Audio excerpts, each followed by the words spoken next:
Welcome everyone. I think we are still having a few people coming in. I see some familiar names, which is nice. Um, we're gonna get started with the presentation in a bit, and I just wanted to invite folks because we do have a lot of people to just put their names, their organizations in the chat, as well as maybe a question that you'd have about related to solar policy, something that you'd like to know. As you can see, we are recording, so this recording will be made available publicly after this. So if anybody misses this and you'd like to send it to them, we'll be sending around information on how to do that. Um, my name is Joe. I am a program officer for the Green Homes program at LISC, Massachusetts. And together with Resonant, who is also here, we run the yearly Star Solar Accelerator program, which helps affordable housing owners and managers understand how to take advantage of potential solar capacity at their properties. So with that, I'll pass it to Isaac. Good morning, everyone. Nice to see many familiar faces on the call here. My name is Isaac Baker. I'm one of the co-founders at Resonant Energy, and I focus on helping to work with clients through the difficult navigation of legal, tax, and incentives and all the fun stuff that we do here. I'm looking forward to sharing our presentation with you today. Pass to my colleague, Rachel. Hi everyone, my name's Rachel Gentili and I do marketing and communications at Resonant as well as helping our clients do grants and get funding to cover the cost of their solar. So I'll be here in the Q&A, so feel free to drop in your questions as we go along.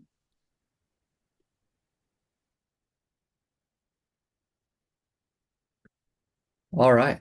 And with that, it's nice to see folks. Thank you to everybody who is sharing their introductions into the chat.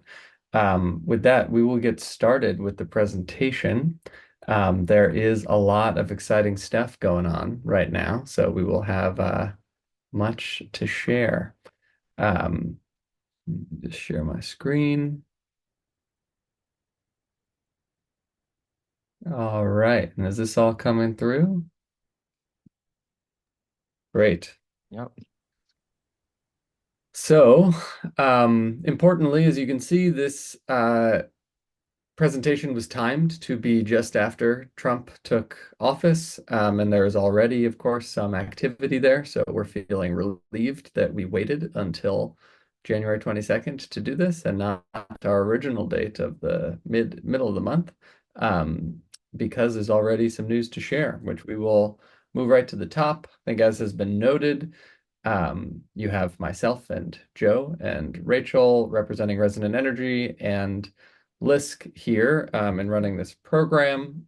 And we're excited to dive in. Just as brief background, for those of you who don't know Resonant Energy, we are a mission-based company founded in 2016, focused on serving nonprofits and multifamily affordable housing, primarily in Massachusetts and to some degree in New York. We're 100% employee owned, certified B Corporation, and are dedicated to helping to advance this market with custom services like navigating lender and investor consent, tax credit adders, elective pay for tax exempt entities, and figuring out all of the complexities of these incentives to make solar easy for the organizations that need it most, like many of you on the call here today.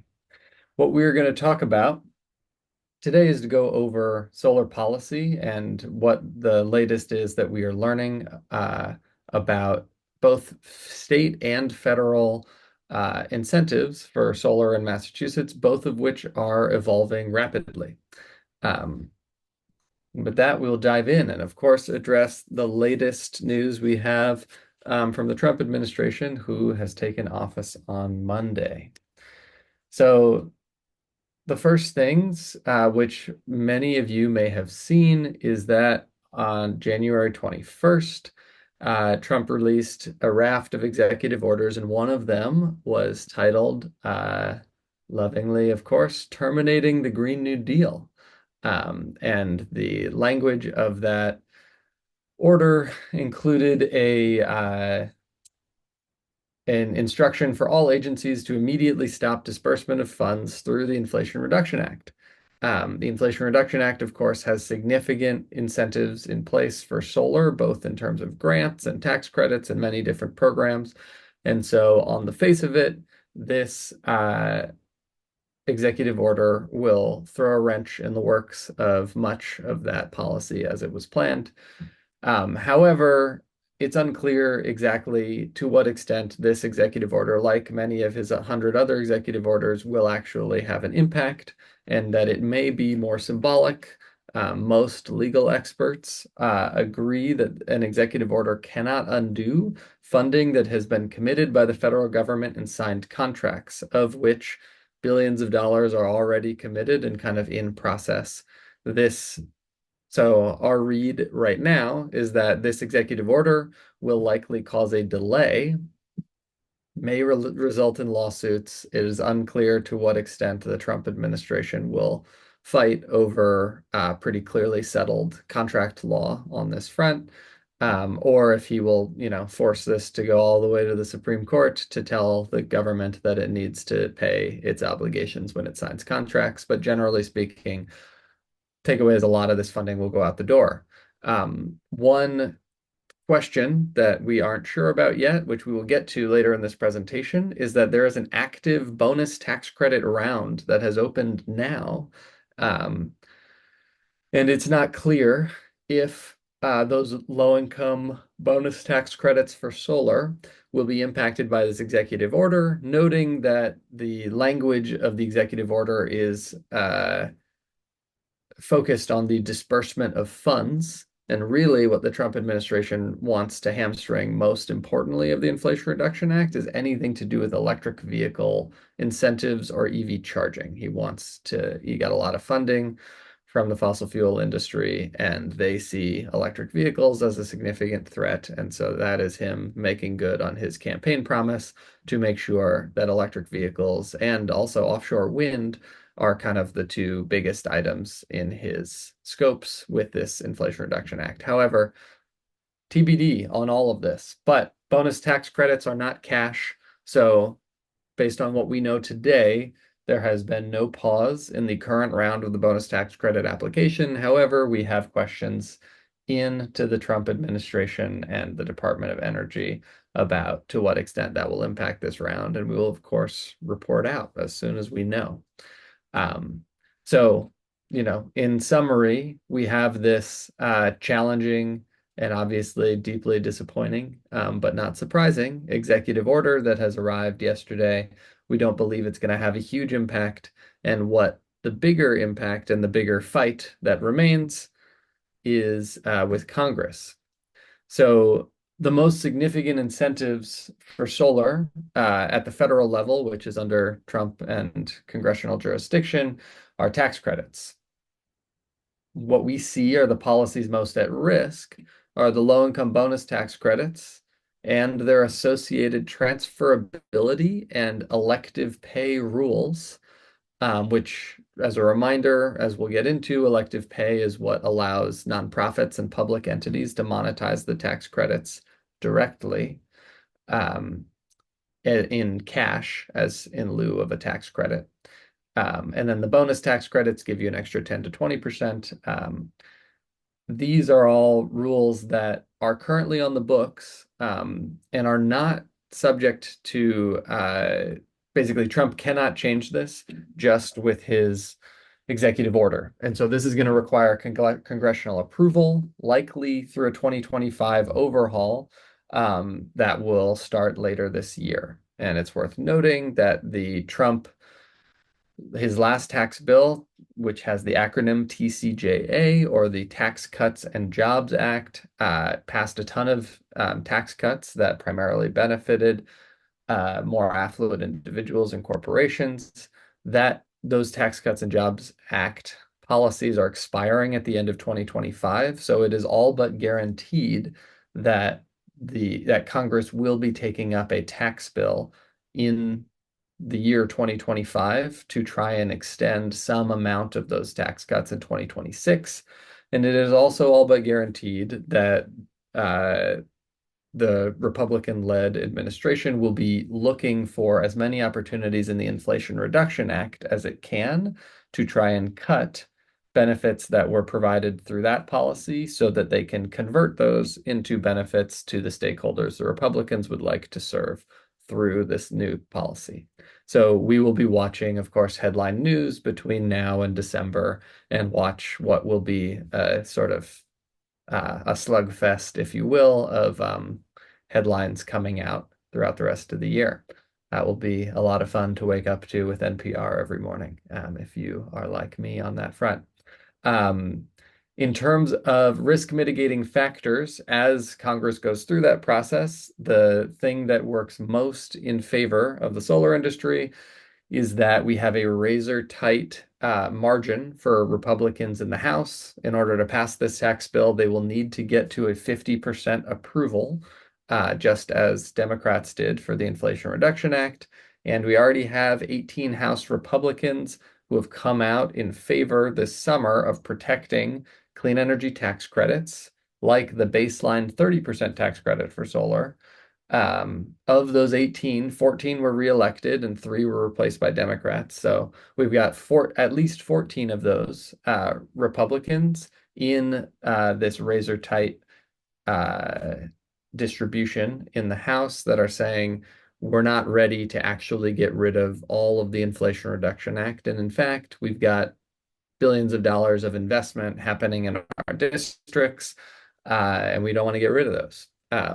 House Speaker Mike Johnson has confirmed at that time on record saying that they will use a scalpel and not a sledgehammer, which we can say that the Inflation Reduction Act is not likely to be repealed in its entirety. And there will be a big question as to what gets removed and what doesn't. What I've done my best to highlight here is to say basically that we have reason to believe that it seems like the 30% baseline tax credit for solar that has existed for a long time in some form is likely to continue. And in large part, because that 30% tax credit has a large constituency, right? That tax credit is being used to build, multi-million-dollar solar farms all across the country right now with projects that are in the pipeline. And those projects are all being invested in, similar to affordable housing, by large banks and large financial institutions who are buying the tax credits, making loans, et cetera. And so undoing that baseline 30% tax credit would be a multi-billion-dollar unraveling of a whole industry. And it's unlikely that that's going to have at least, a handful of Republicans that are not going to want to do that. Whereas some of these other rules noted above, like bonus tax credits for low-income constituencies, transferability and elective pay that make solar tax credits easier to use and monetize for nonprofits, public entities, and folks who don't have a big tax bill, all those rules are kind of like additional add-on to the 30% tax credit that one could imagine might change. It's worth noting there are additional bonus tax credit rules related to projects that are doing domestic content. So if you are buying your panels domestically, you can get additional bonus. That seems also low risk because that seems to align with Trump administration goals of onshoring manufacturing.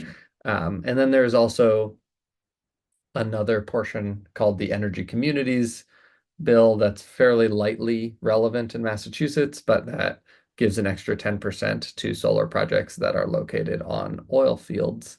That are located in areas that were formerly had a lot of oil and gas related workers.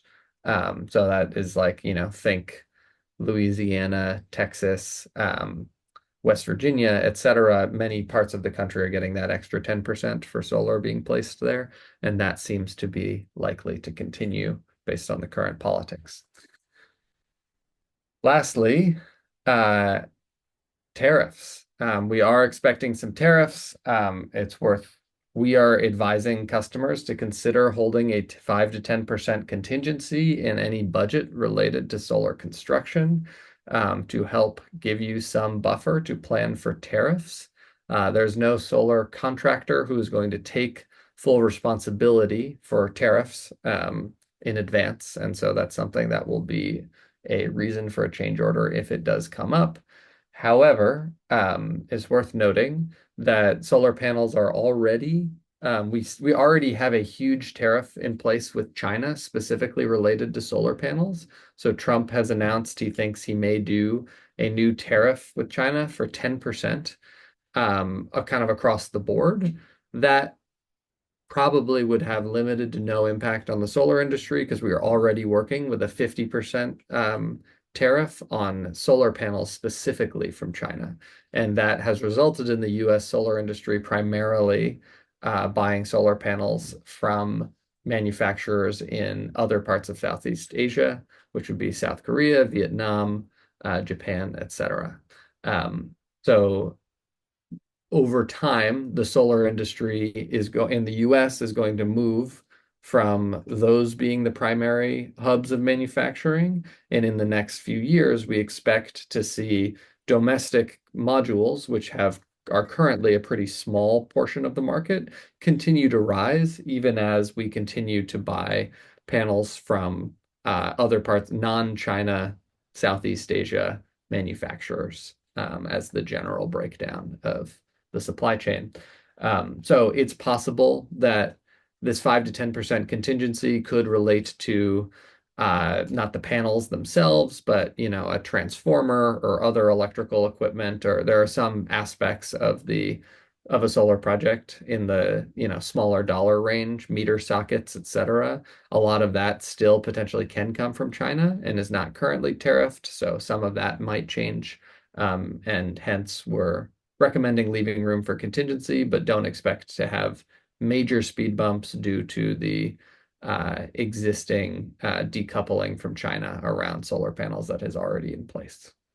And then the question, of course, that we get when we talk about this is, will solar still be profitable? Will it make sense if all these changes come to pass? And I think the short answer is this, and that is yes.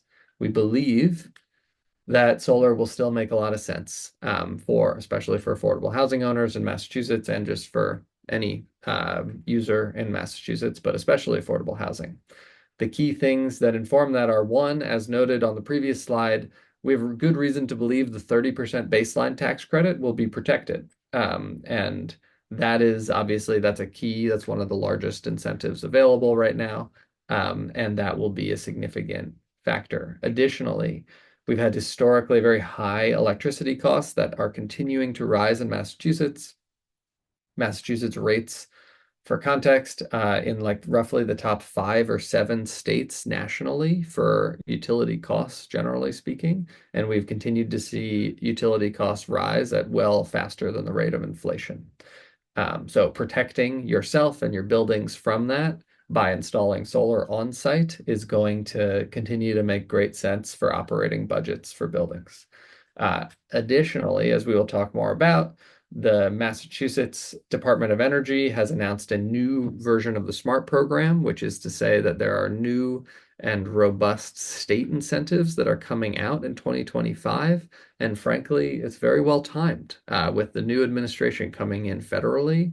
Whereas we look at project economics, these new SMART incentives, as we'll get into later in this presentation, are going to provide very significant value for affordable housing, and will likely help to make up a lot of any gap that is being left by these federal policies. Additionally, it's also worth noting, of course, that local ordinances like BERDO in Boston or BUDO in Cambridge that are requiring energy reduction we expect that ordinances like that will continue to advance, and that before long we will likely have some kind of statewide mandate on this front once it is piloted in the more progressive eastern municipalities in the state. And so being prepared for that by making your buildings have a low carbon footprint is always a great idea, and will be good to work on. Saw a hand raised. Is there a question we want to pause for here?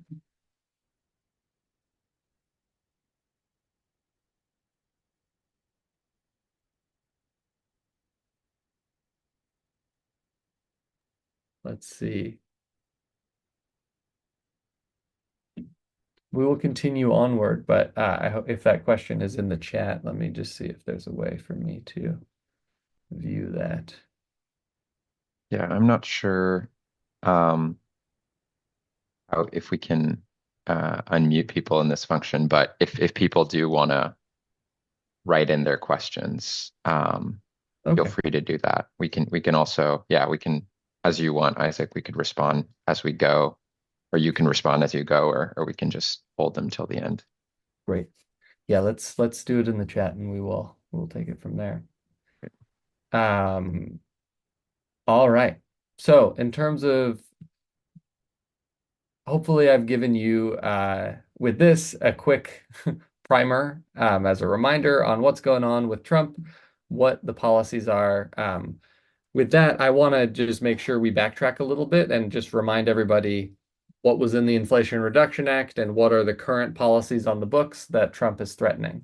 So first, we're going to start quickly at the federal programs, given the audience on the call. Many of you are already familiar with this, so I'm going to go through this quickly. And this presentation will be made available for circulation if you want to spend more time on it. So as a reminder, in 2022, the Inflation Reduction Act was passed. Largest climate bill ever passed by Congress, allows many organizations to use the tax credit for the first time, nonprofits and tax-exempt organizations. There are additional incentives for bonus tax credits, and the federal tax credit was increased from 22% to 30%, and all of that was put in place for 10 years. So the current laws on the books say that all of this is in place from 2022 to 2032, unless Congress in 2025 takes up a tax bill to undo some or all of it. So there were a few key changes. So one, there was an increase of what types of costs could be deemed as solar tax credit eligible basis. Most importantly, utility upgrades, so transformers and any upgrades that are required on the utility side were previously not allowed as part of the tax credit eligible basis, and that now is the case. It's all basically almost everything that you're going to spend money on in a solar project is now eligible. Elective pay, otherwise known as direct pay, helps nonprofits and public entities receive cash in lieu of a tax credit if they own it. And then the low-income communities bonus tax credit boosted values by from the 30% baseline by either 10 or 20%, depending on the program you applied for, as some of the key takeaways from the Inflation Reduction Act. Elective pay, it's worth noting that this is, of course, a really significant part of the change where, a huge percentage of the organizations Resonant is working with are either public or nonprofit.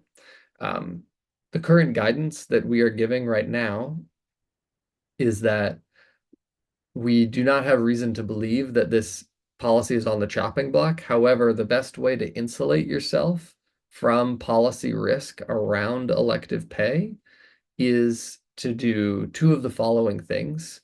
So one would be to try and the best form of protection would be to finish your project and have it turned on by the end of 2025, right? Because then you're claiming your credit and applying for it before Congress has time to actually change the underlying tax code, which they will do and will go into effect probably starting in fiscal year 2026.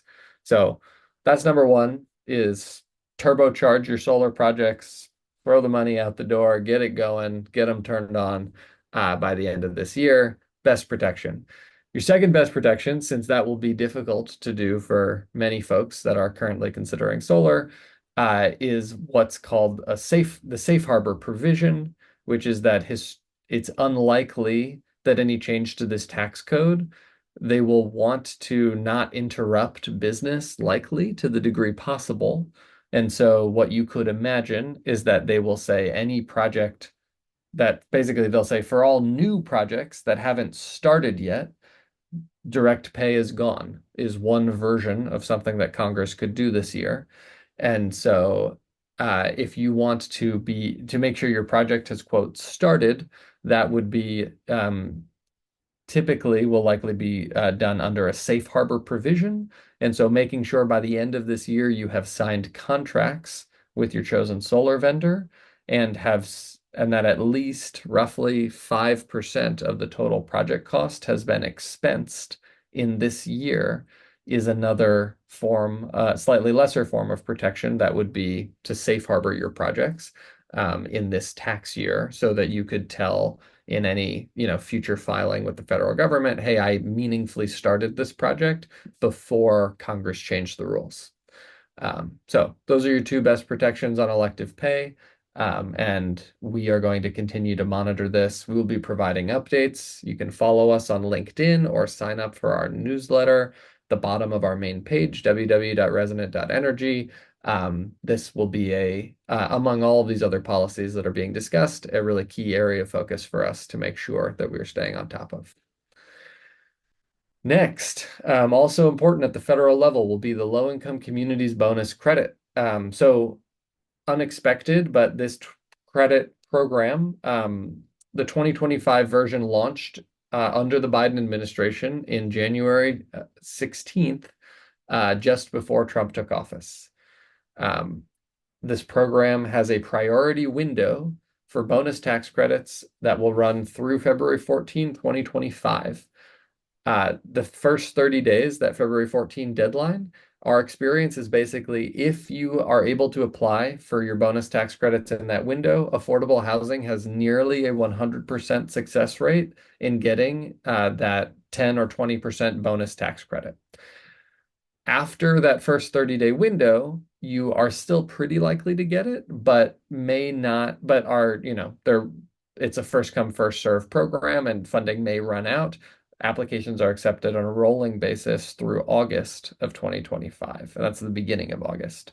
And we believe this is likely the last opportunity to take advantage of these bonus tax credits because we believe it's quite likely that the Trump administration Republicans will work to eliminate this program starting in 2026 through their tax bill that they're taking up.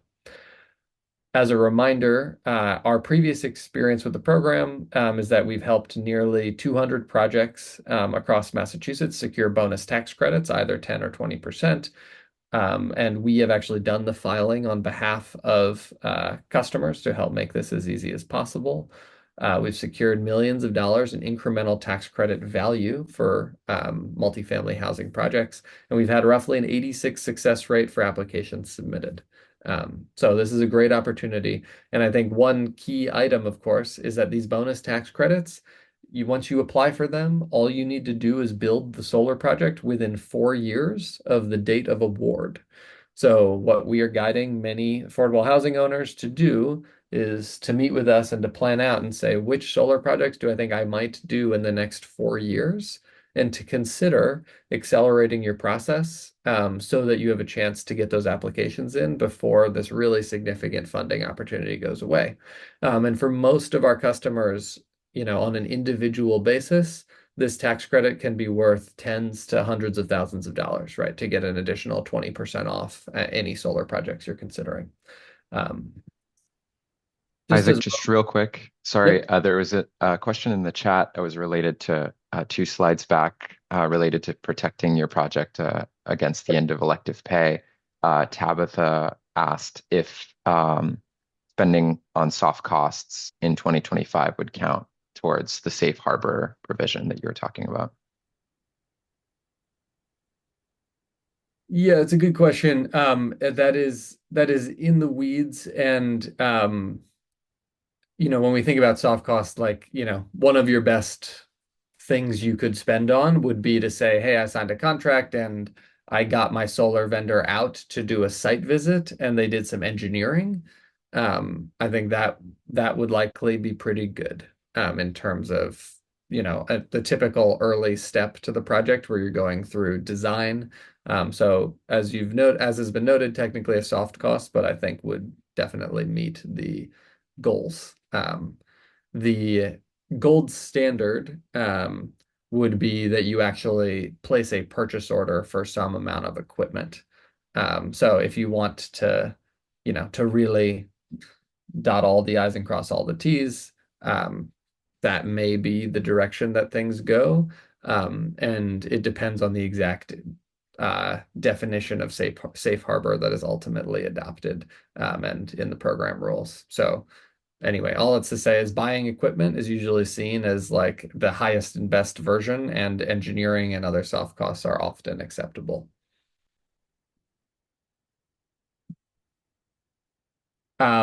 Good. So as a reminder, there's two main categories that housing can apply for. So category one is low-income location. Any housing project that is in a low-income census tract, which is defined as basically it uses the same map as the new market tax credit map for eligibility. This is lightly competitive, but usually pretty easy to do. This would be any project that does not have federal subsidy can apply for this 10% adder. And then any project, and sorry, any project that if you have the federal subsidy, you could apply for the 10% adder as well if you're also in a low-income location. However, if you do have the federal subsidy, which would be most commonly a LITEC, you're in your 15-year LITEC period, or you have your LITEC award for new construction, or you have a HAP contract in place for project-based Section 8. Those would both make you eligible for Category 3, which gets you 20%. And nearly all, but not quite all of our federally subsidized housing projects that we've supported have gone with this 20% adder. You are required to make some distributions to tenants for 5 years after receiving the award. There are many pathways allowed. Many of them are not very onerous and easy to do that make the 20% very worth doing. That 20% is also not at all competitive. So really a great opportunity to soak up a good amount of value for projects. Worth noting that any projects with tax-exempt owners, which would be nonprofit or public entity, qualify for additional selection criteria and are more likely to get an award. This helps justify why many tax-exempt entities are choosing to focus on ownership instead of third-party power purchase agreements, because your for-profit third-party financer is less likely to get this award than you are as a nonprofit. However, as is noted above, regardless, both of these lanes are not that competitive right now for housing specifically. So then the question is, just as a reminder, we've got this priority window between now and February 14 and then rolling through August. So the question is, what do you need to do by that timeline in order to apply? And the answer is that you mainly need a signed contract for any solar that is on site. And there's a host of other things that we kind of help you prepare for, but most of those can be procured or come up with fairly quickly. And so the main thing you need is a signed contract for solar at the site. This would be for if you're going to purchase the system. This is your direct purchase contract where you are actually buying the system. And if you are going to do a power purchase agreement or a no-cost financing approach, this would be the power purchase agreement contract. So one of those two items needs to get signed. We have different approaches for how we are helping owners accelerate that. The main one that housing owners are concerned about is they're saying, hey, I don't have my consents for my lenders investors yet, but I would love to sign this contract so that I can lock in these incentives. What we can do is we can add language to your installation or no-cost financing contracts that say basically like, I have an out and I can terminate this agreement if I am not able to secure consents from my lenders and investors at the property.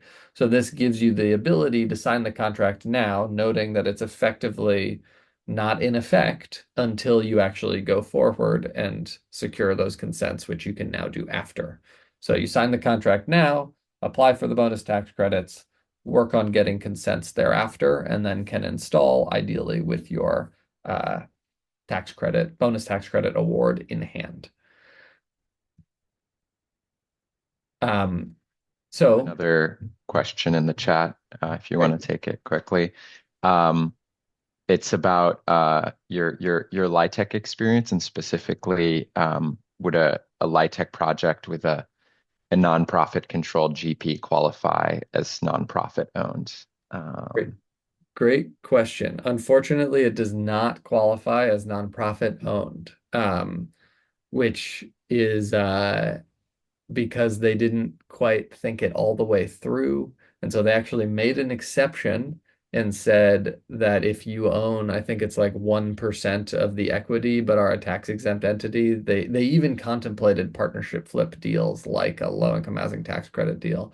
But most partnerships have like a 0.01% tax participation from the general partner, which is not enough to meet the threshold. So the short version is that no, most LIHTC deals do not qualify for additional selection criteria, even if they have a nonprofit GP.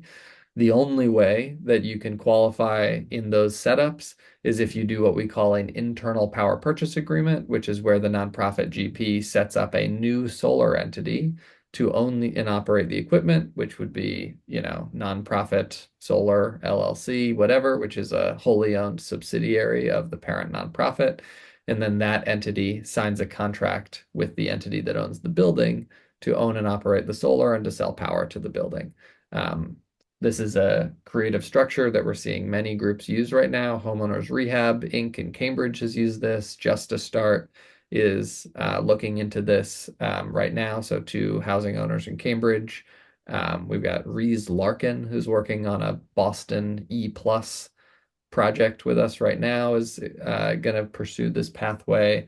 North Shore CDC is exploring it. So anyway, just to give you a flavor, that is the one way that you can kind of pull the tax credits up to the parent nonprofit, monetize them through direct pay, and get qualify for the additional selection criteria, which helps basically ensure that you get these bonus tax credit awards. However, as I've noted, if you've got a LIHTC deal, these 10 and 20% lanes are not that competitive, so it's quite likely that you'll get it even without going to that extra structuring step.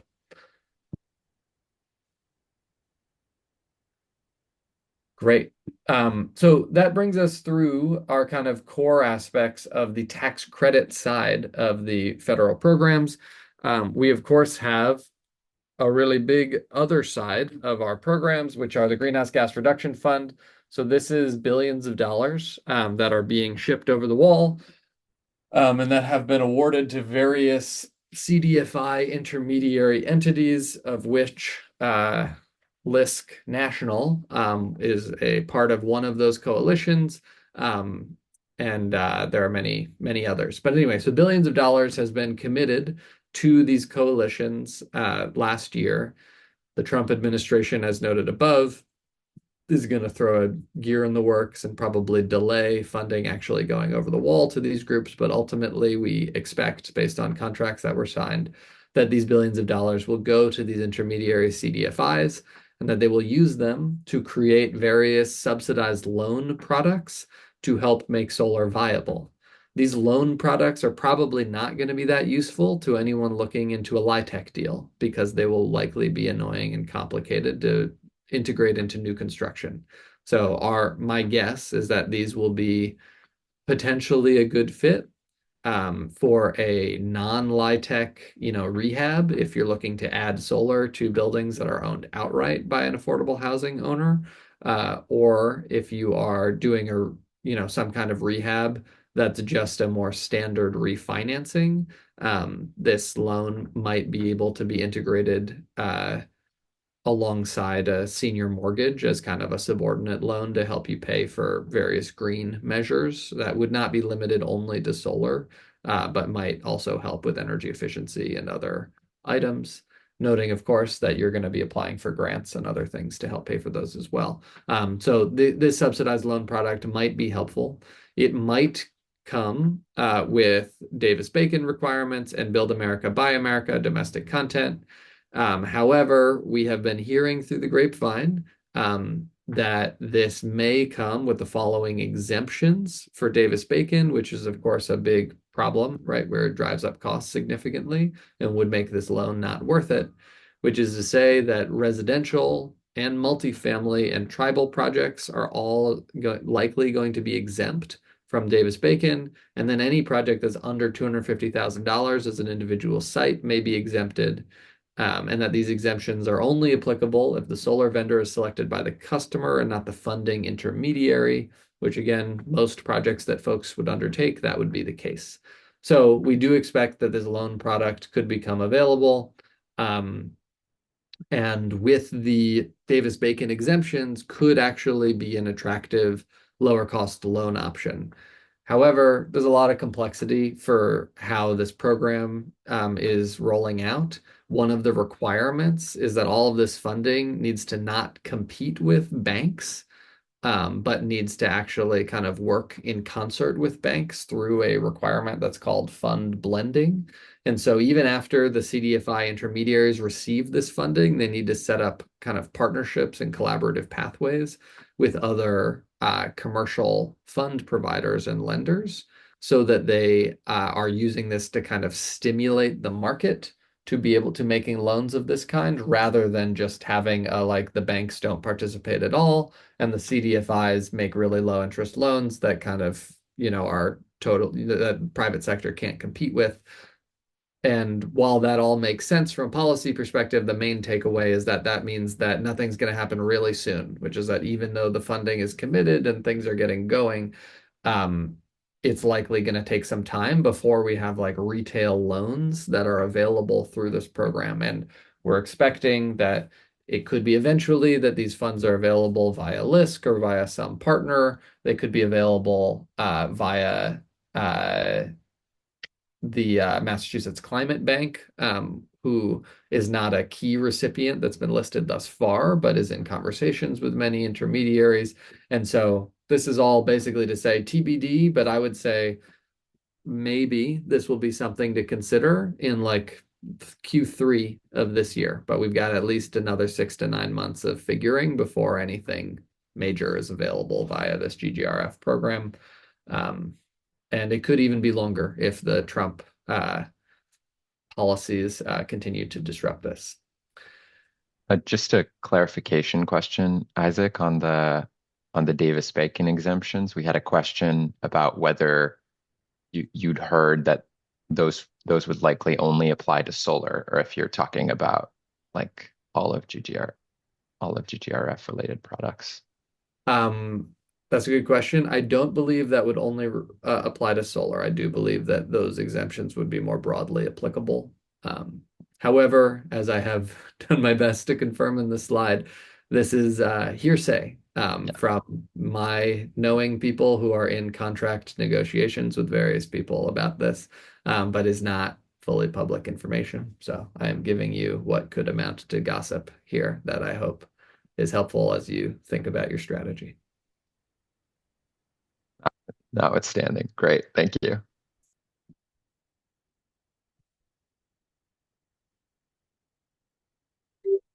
All right. So that kind of covers, that's where we're at for federal. And that is, of course, the most important thing that we're here to talk about. I'm just going to quickly breeze through the Massachusetts specific programs. So Massachusetts Department of Energy Resources released a straw proposal in July 24 for a smart successor program. The SMART program provides cash to solar project owners for 10 to 20 years via direct deposit that are usually based on the amount of output from a system. This new program is awesome, is the short version. The timing to finalize it is uncertain. We expect news by the middle of this year. The Department of Public Utilities has to approve of the changes. I would ballpark also around October for a formal launch. Noting that Resonant is already starting to model the incentives that are from the straw proposal for customers that are considering solar now. Solar takes a while to plan and implement, so it's very likely that most projects that we're, starting discussions around today would not be built before this new program launches. So we are modeling it as such. The incentives, importantly, no longer decline over time using what's called a block structure. Whereas capacity happens, it auto declines, but instead, DOER has put it an incentive capacity that will be reassessed annually. So there's now going to be a the the implication here is that I lose my my winter holiday every year because there's going to be likely a mad dash at the end of each year to get your applications in to lock in your solar incentives before the capacity and the incentives are reassessed for the next calendar year and will be released in January. So we are kind of moving back to an annual version of the program, and we anticipate, because the Smart DOER has been very responsive to our requests about affordable housing, that there's going to be a lot of affordable housing incentive capacity. And so we expect it to not be super competitive, at least in its first year. Some of the key takeaways, small size projects under 25 kilowatts AC. So think collections of townhouses, small 4 to 10 unit buildings, things like that for affordable housing used to not get any boost. They will now get double the market rate incentive, 6 cents a kilowatt hour for 10 years. So a solid incentive. A big change will be an east-west balancing. So central and western Mass incentives are going to go up significantly. So whereas projects in the most rural parts of the state were very unattractive under the previous program for various reasons, under the new program, they're going to work a lot better. Parking canopies are going to have a significant new adder. This should make ownership and no-cost leasing options for solar economically viable for most parking lots over 80 or 100 parking spots, roughly. And then rooftop raised racking will also has an adder that is being considered for the first time that will somewhat help to offset the significant additional costs of the engineering and functioning of a raised solar system on top of a roof to get you up above rooftop obstacles, which might be, HVAC, gas lines, etc. So those are some of the biggest takeaways that we expect to see many more projects in the western part of the state, more smaller projects happening, more parking canopies, and maybe more rooftop raised racking, though that one's still, I'd say, jury's still out there. Importantly, as has been noted, there's going to be a capacity. So this is going to say in each calendar year, there's going to be what is proposed here, 60 megawatts of solar capacity for the low-income property owner, which is affordable housing. This is not finalized, but they basically proposed that fully 20% of the program each year needs to go to affordable housing. 60 megawatts is a lot of solar. So it remains to be seen exactly how fast that will go, but seems quite likely that that should be no problem. And then other projects in the 25 to 500 kilowatt bucket, which is most of what we are looking at for on-site solar, also has a strong cap. And then it's unlimited under 25 kilowatts AC. So those townhouses and triple deckers and whatever would have an unlimited lane to apply for incentives. Solar for All, there is also expected to be grants made available. The Solar for All funding was basically, we know less about it. We know that they were coming down to the wire as of this past year in their contract and negotiations, and their goal was to sign a contract like on January 10th, right before the administration changed, to try and get the funds committed. Massachusetts is in line for $156 million that it's going to give out in the form of these grants. We unfortunately don't have more information about this. This is likely, I think, we expect more information roughly by June. However, the latest Trump announcement might also cause delays on this because this ultimately does require the federal government cutting a check for $156 million to the state of Massachusetts. And Trump is going to tie that up and make that as difficult as possible. But we believe will ultimately follow through on that. So ultimate timing is all very TBD, and that in theory, this Solar for All program could provide really significant grant funding to multifamily affordable housing with really significant tenant benefit requirements. But all pretty TBD right now, given the Trump-based uncertainty around this program. Lastly, I just want to highlight that this is all, we are doing this policy update as part of our STAR solar program run by LISC, Resonant Energy, and MACDC. So quick reminder, the STAR program has supported and provided technical assistance to over 56 developers in Massachusetts, mostly private housing developers and a handful of public housing authorities we've now supported as well. We have hundreds of sites that are under development based on the technical assistance from this project. Here are just our stats thus far. We've analyzed over 1,500 buildings for solar. We've helped plan solar that's going to benefit over buildings serving over 13,000 residents. We have roughly 8.6 or megawatts or 8,600 kilowatts under development, and roughly a quarter of that amount has already been installed since this program was launched in 2020. In terms of if a organization participates, they get a free technical assistance from my team to look into the capacity for solar to be installed across the building's portfolio. We review financing options, no cost ownership, etc., which pathways will allow you to best monetize the incentives as they come out. There's a $5,000 staff time stipend support to participants, and that we provide support for lenders, consents, investors, etc., and also support applying for direct pay and tax credit adders and other challenges that you may face. Key data that needs to be provided basically comes down to electric bills, and information about roofs are the most important items.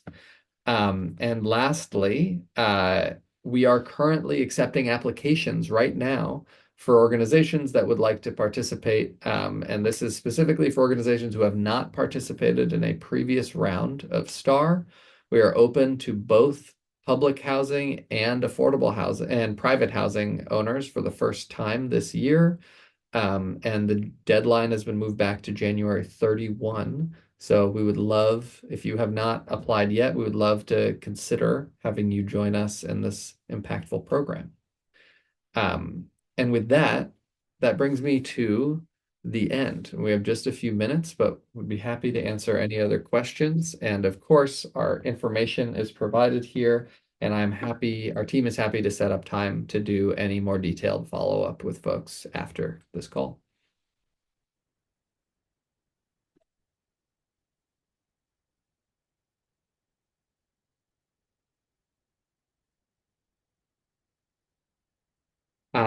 So for now, are there any questions or things we can address? Seeing a Yeah. raised hand. Yeah. Oh yeah. If I see one question in the chat. Is the geothermal tax credit in the same boat?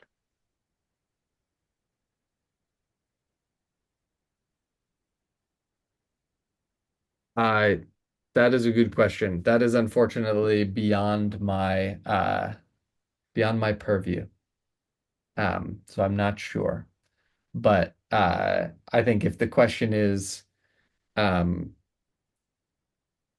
is the geothermal tax credit, I would say yes. Basically, all tax credits related to clean energy are in the same boat, which is to say that they are currently on the books as law, and the way that they will come off the books is if they get removed in a tax bill that gets taken up and discussed over the course of this year. So in theory, by the end of this year, you will know where the geothermal project stands. And as I've noted about safe harboring, your best bet with any tax credit related incentive is to try and get started as much as you can before that policy changes. Right. Do you want to, Greg? I don't know if you can. It looks like Greg Roundtable has his hand raised. So Yeah, go ahead. I have unmuted. Yes, I'm doing a roundtable on February 25th in Springfield, Massachusetts at the Basketball Hall of Fame. And you guys have some great information. Is it possible to get you guys to come down there and do some of your lovely work down there as well in the Springfield area? One, and two, is there any grants available for the installers of the actual solar projects? So for one, please drop us an email and we'd be happy to consider it and learn more about the event and see if it feels like a fit with this program, or we can potentially recommend other folks who might be a fit depending on who the audience is and who you want to serve, but would be very happy to consider it. As far as the event goes. And then as far as grants for installers, generally speaking, there are not grants for installers, is the short version. Mostly the grants are consumer based, so they are designed to make solar easier to use and cheaper for the end user, but ultimately the installer is just providing incentives. Sorry, the installer is just providing the contract to install the system. The incentives are going to the end user. Now, in terms of, I think what you're talking about effectively here would be small business support. There are other organizations in Massachusetts that do provide small business support, potentially in the form of low-cost loans and other items that I'd be happy to point you in the direction of. But especially for small businesses with diverse ownership, Boston Impact Initiative is just opened a Western Mass office and could be a great organization to consider. And there are many others we could talk about. Do you know where that office is located? I believe they just opened in Springfield, and that they are providing kind of some technical assistance and support. So yeah, I think in terms of small business support, I would say Boston Impact Initiative and Browning the Green Space are two potential organizations I would look to get in touch with, who are kind of setting themselves up to provide support in the form of funding and resources to. I actually took that cohort. I just finished it. Oh, congratulations. Thank you. That's great. Great. Awesome. And I'll be emailing you shortly. Is your email? I just put my email inside the chat. I think I have you on LinkedIn, so I'll hit you up there. Oh no, I Perfect. see it here on the slide. Perfect. All right, thank you very much. You guys are doing a great job. Thanks, Greg.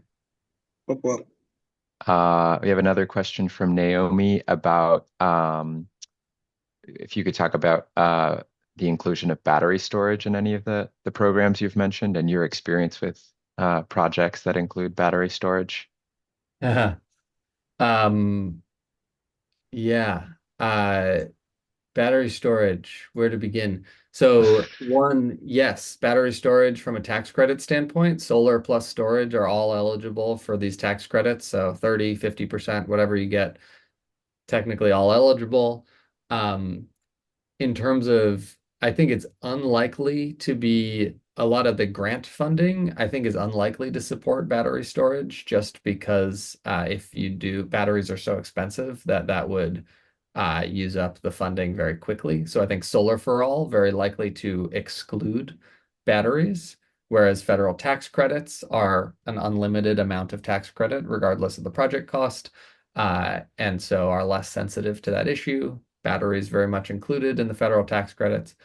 Batteries will be somewhat incentivized under the Successor Smart program, though the current information that we have on it is not, like a world's better than what it was before.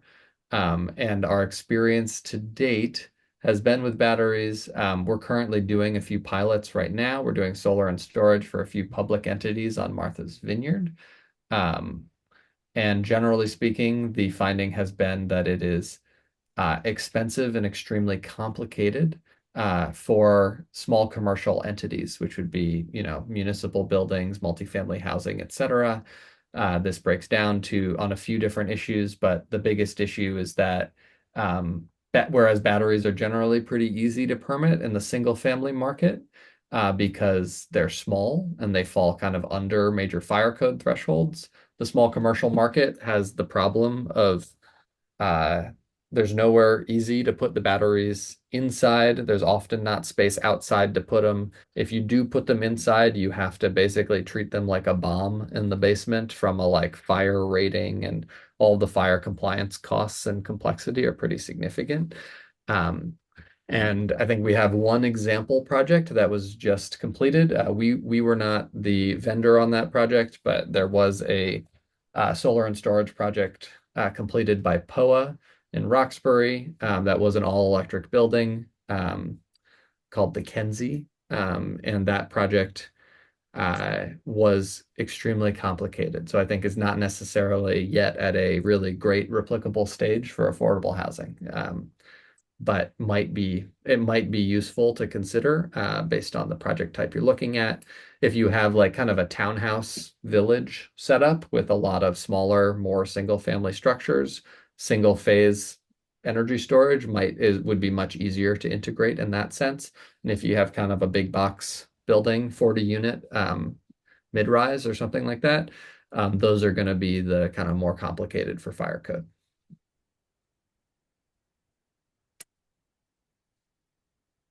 I think another question. Oh, we had a kind of an update to the geothermal question. Eric from Greener U said that they're working on a geothermal project for House of Worship using safe harbor provisions. 5% of cost expended, contract signed, and physical construction begun. That's great. Love it. Very cool. I think the only other question is if the STAR program covers the planning for covers the planning for solar plus storage. I mean, The short yeah, answer is that it can, and given the complexities and hurdles I've noted above, that we would need to have in discussions with the owner a compelling reason for why one wants to run through all of the raindrops, so to speak. So we're happy to consider it and to have that be part of the planning, but we will do our best to tell you how difficult it will be at the front end before embarking on that journey together.